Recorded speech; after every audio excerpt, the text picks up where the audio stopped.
Greetings, YouTube.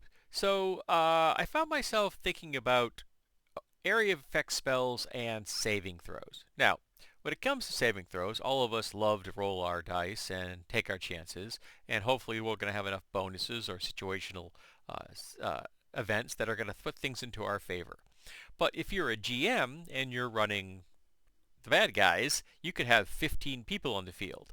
It is much more common for you to just roll a group saving throw for the enemies that are in an area effect spell.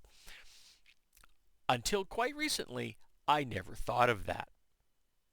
Because statistically, it is not likely that everyone is going to fail or succeed at a saving throw. They just aren't.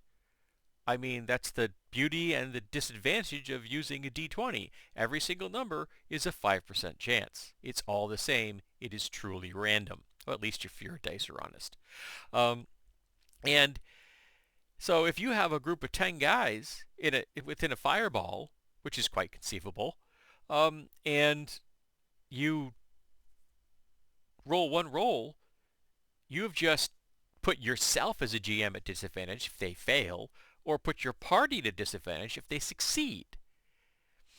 Now, the attractiveness of having to roll 10d20 to figure out who does and doesn't make it is not high, when most of us are not going to want to do that.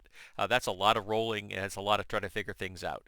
I read this in a Substack list of questions, and someone suggested if you know roughly how many you are going to make it, because you know the enemy, you know what their saving throw is going to be, their reflex save, for example.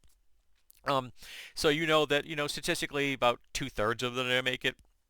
So you just roll some dice to function as the number up or down.